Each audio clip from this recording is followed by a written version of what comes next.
10월 25일 수요일 가정예배를 하나님 앞에 올려드리도록 하겠습니다.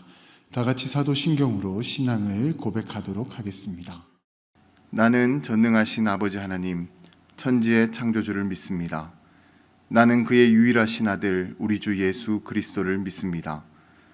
그는 성령으로 잉태되어 동정녀 마리아에게서 나시고 본디오 빌라도에게 고난을 받아 십자가에 못 박혀 죽으시고 장사된 지 사흘 만에 죽은 자 가운데서 다시 살아나셨으며 하늘에 오르시어 전능하신 아버지 하나님 우편에 앉아 계시다가 거기로부터 살아있는 자와 죽은 자를 심판하러 오십니다. 나는 성령을 믿으며 거룩한 공교회와 성도의 교제와 죄를 용서받는 것과 몸의 부활과 영생을 믿습니다. 아멘. 복음성가 주님 말씀하시면을 함께 불러보도록 하겠습니다. 주님 말씀하시면 내가 나가리다. 주님 뜻이 아니면 내가 멈춰서리다. 나의 가고 서는 것 주님 뜻에 있으니 오 주님 나를 이끄소서. 주님 말씀하시면 내가 나가리다.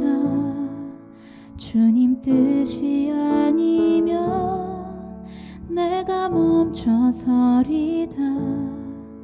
나의 가고 서는 것 주님 뜻에 있으니 오 주님 나를 이끄소서. 뜻하신 그곳에 나 있기 원합니다. 이끄시는 대로 순종하며 살리니 연약한 내 영혼 통하여 일하소서. 주님 나라와 그 뜻을 위하여 오 주님 나를 이끄소서.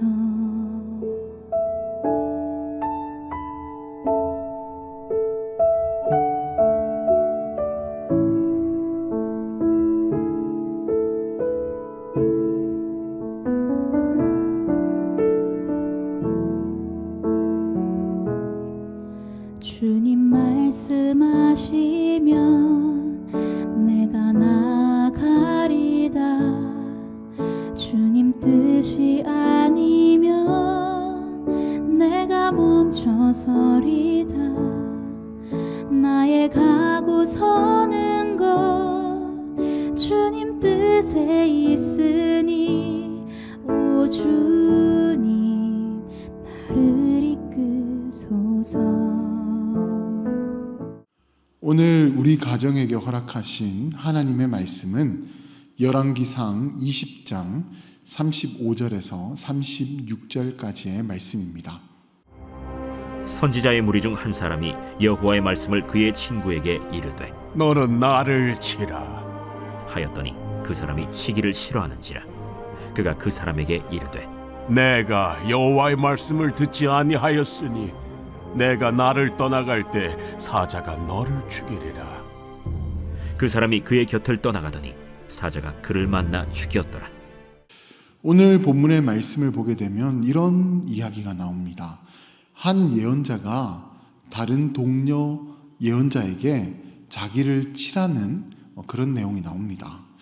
그런데 이 예언자의 말은 쉽게 이해할 수가 없는데 왜 뜬금없이 자기를 치라고 했던 것일까요?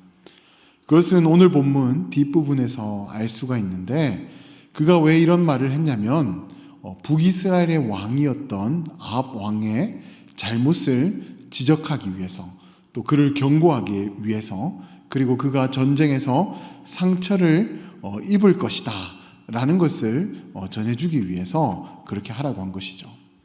그런데 오늘 본문을 보게 되면 그 동료 예언자가 그 자신의 그 친구 예언자를 치지 않습니다.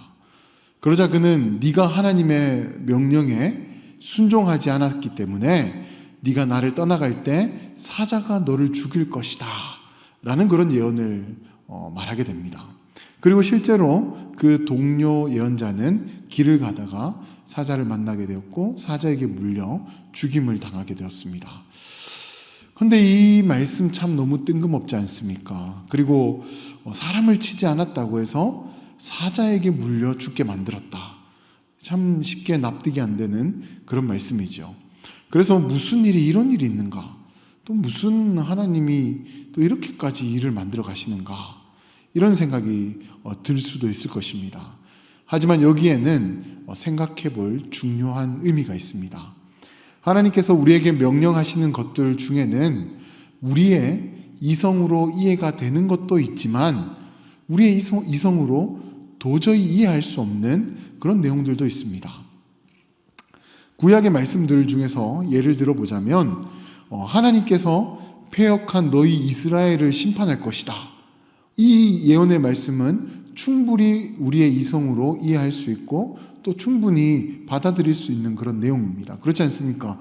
하나님은 죄를 짓거나 잘못을 행한다고 한다면 그에 합당한 징계와 심판을 내리시는 분이십니다. 그렇게 잘못을 지었기 때문에 벌을 받는 것은 당연한 것이죠. 그런데 이런 예언의 말씀은 우리가 쉽게 이해할 수 있지만 이런 말씀은 좀 이해하기 힘들 겁니다. 처녀가 잉태하여 아들을 낳을 것이니 그 이름을 임마누엘이라 하라. 처녀가 잉태한다는 것이 사실 지금으로서도 이해할 수 없는 그런 말씀인데 당시 상황에서 처녀가 남자 없이 잉태를 한다? 이거 어떻게 받아들일 수 있는 이해할 수 있는 그런 말씀이겠습니까? 하지만 예언자는 자신이 그 내용을 완전히 이해하지 못했다 하더라도 하나님의 말씀을 받았기 때문에 사람들에게 전해야 할 의무가 있습니다. 왜냐하면 그 말씀은 하나님의 말씀이기 때문에 그렇다라는 거예요. 그렇게 예언자라고 한다면 하나님을 절대적으로 신뢰하고 하나님이 나에게 전해주신 그 말씀을 순종해야 되는 것이죠. 하지만 이 사자에게 죽임을 당한 예언자는 자신을 치라는 동료의 말을 자신의 이성으로만 생각을 했습니다.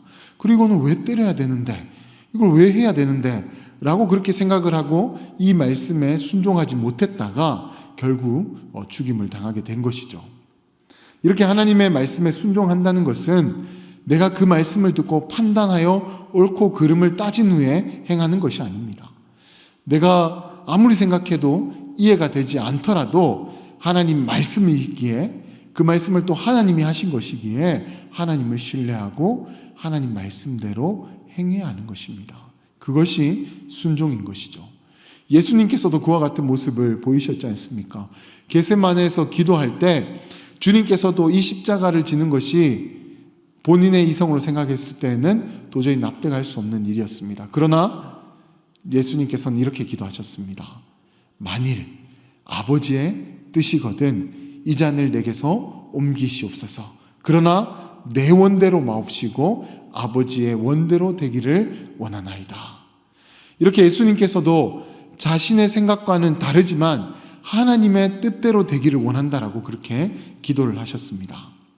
그런데 이것은 예수님께서 인간적으로 마음이 약해지셔서 그렇게 하셨던 것이 아니라 이렇게 기도하는 것이 진정한 믿음이고 순종이라는 것을 우리에게 보여주시기 위해서 그렇게 기도를 하신 것입니다. 그렇게 우리의 믿음도 우리의 순종도 이렇게 되어야 하는 것입니다.